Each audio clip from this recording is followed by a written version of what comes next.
एक बात को समझ लेना बहुत ही ज़्यादा ज़रूरी है कि सर्वप्रथम ज्ञान और विज्ञान का निर्माण परमात्मा भगवान ब्रह्म स्वरूप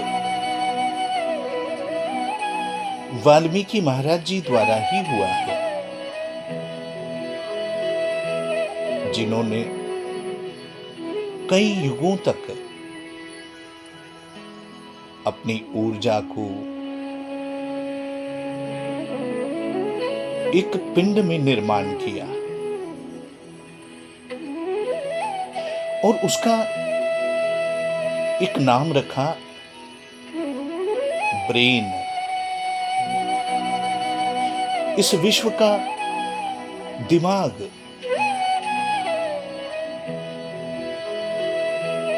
क्योंकि जब हम ध्यान की अवस्था में प्रवेश करते हैं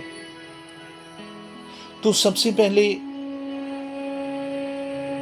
हमारे दिमाग ही चेतन होता है और ये भी देख लेना कि जब कभी किसी शिशु की उत्पत्ति होती है, जब किसी शिशु का जन्म होता है, तब सर्वप्रथम उसका दिमाग ही निर्माण होता है, उसकी ब्रेन की ही रचना होती है। तो परमात्मा ने अपने उस ब्रह्म स्वरूप की ऊर्जा को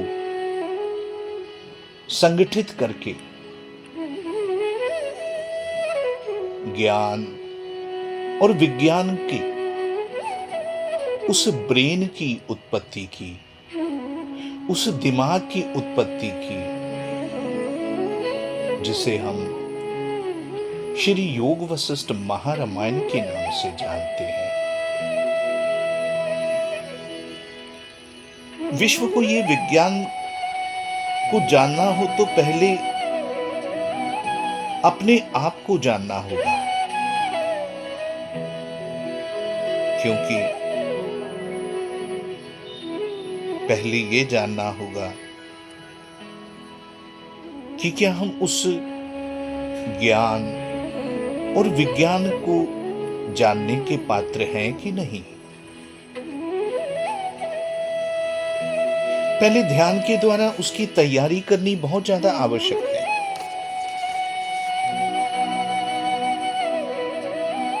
फिर जाना जा सकता है। पहले अपने आप को जान लें, फिर जाना जा सकता है कि ये ब्रह्मांड आखिर है क्या और इसका आविष्कार कैसे हुआ,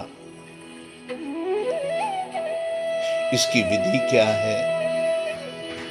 बड़ी ही सरल,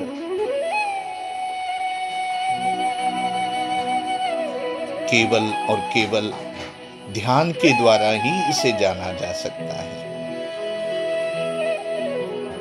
क्योंकि जब हमारा पूरा ध्यान संगठित होता है तब हम उसमें प्रवेश कर पाते हैं।